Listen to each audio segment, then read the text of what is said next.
എൻ്റെ തൊഴിലില്ലായ്മ ജീവിതം അറിയുന്ന നിങ്ങൾക്ക് തൊഴിൽ കിട്ടിയതിന് ശേഷമുള്ള ജീവിതവും അറിയണ്ടേ? ഇപ്പോഴത്തെ ഈ പുതിയ സാഹചര്യത്തിൽ എൻ്റെ ഒരു ദിവസം, അതാണ് ഈ വീഡിയോ പറയുന്നത്. ഹലോ ഗായ്സ്, ഒരുപാട് അലഞ്ഞു, പലതും ചെയ്തു, അവസരങ്ങൾ തേടിപ്പോയി. അതെനിക്ക് ഇഷ്ടമുള്ള ക്രിക്കറ്റ് പോലെ എന്നിൽ നിന്ന് അകന്നും പോയി. അപ്പോഴാണ് ടെക്നോ പാർക്കിൽ ഈ ജോലി കിട്ടിയത്. ഇനി എൻ്റെ ഇന്നത്തെ ദിവസം കാണാം. രാവിലെ തന്നെ കല്യാണത്തിന് പോകാനുള്ള ഒരുക്കത്തിലാണ്. എൻ്റെ കോളേജിൽ എൻ്റെ കൂടെ ഉണ്ടായിരുന്നവരെ ഒരുമിച്ച് കാണാമെന്നുള്ള സന്തോഷവും ഇതിലുണ്ട്. കോളേജിൽ എങ്ങനെയായിരുന്നു അതുപോലെ കുറച്ച് നേരം അവരോടൊപ്പം. അവിടെ നിന്ന് യാത്ര പറഞ്ഞ് ഞാൻ നേരെ പോകുന്നത് ആറ്റിങ്ങിലേക്ക്. അവിടെയാണ് എനിക്ക് വേണ്ടി കുട്ടികൾ കാത്തിരിക്കുന്നത്. ക്രിക്കറ്റിലൂടെയാണ് ഈ കുട്ടികളെ എനിക്ക് കിട്ടിയത്. അവരോടൊപ്പം വൈകുന്നേരം വരെ അവിടെ കഴിഞ്ഞ് ഒരു ഹെയർ കട്ടും പാസ്സാക്കി നേരെ പോകുന്നത് നമ്മുടെ നാട്ടിലെ വയലിലേക്ക്. വൈകുന്നേരം ഇവിടം കാണാൻ നല്ല ഭംഗിയാണ്. അടുത്ത കൃഷിക്കുള്ള ഞാറ് നന്നായി വന്നിട്ടുണ്ട്.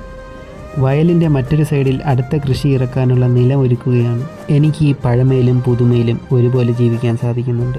ഇനി പോകുന്നത് ഇവിടെ ഒരു ഇടുക്കി ഡാമുണ്ട്, അത് ഞാൻ കാണിച്ചു തരാം. ഇതാണ് ഞാൻ പറഞ്ഞ ഡാം.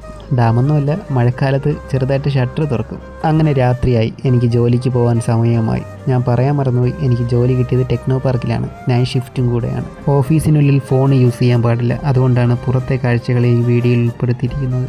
ഓഫീസിൽ കയറി കുറച്ച് ജോലികളെല്ലാം ചെയ്ത് തീർത്ത് 10 മണിക്കുള്ളിൽ തന്നെ ഫുഡ് കഴിക്കും. ദിവസവും പുതിയ കാര്യങ്ങൾ പഠിക്കുന്നത് കൊണ്ട് തന്നെ ഇവിടം ഒറ്റയ്ക്ക് പിടിച്ച് നിൽക്കാൻ ബുദ്ധിമുട്ടാണ്. പക്ഷേ എനിക്ക് കുറച്ച് നല്ല കൂട്ട് കിട്ടി. രാത്രിയിൽ ബ്രേക്കിനിറങ്ങിയ കാഴ്ചയാണ് നിങ്ങളെ കാണുന്നത്. 12 മണിക്ക് ശേഷവും റോഡിൽ തിരക്ക് തന്നെയാണ്. തിരിച്ച് ഓഫീസിൽ കയറി വീണ്ടും 3 മണിക്കുള്ള ബ്രേക്കിന് പുറത്തുപോയി ചായ കുടിക്കും. തിരികെ കയറി രാവിലെ 5 മണിക്ക് ഓഫീസിൽ നിന്ന് ഇറങ്ങാം. ഇതാണ് ഇപ്പോഴത്തെ എൻ്റെ ജീവിതം. അപ്പോൾ ഓക്കെ ഗൈസ്, അടുത്ത വീഡിയോ കാണാം. വീഡിയോ ഇഷ്ടപ്പെട്ട ഫോളോ ചെയ്ത് സപ്പോർട്ട് ചെയ്യാൻ മറക്കല്ലേ.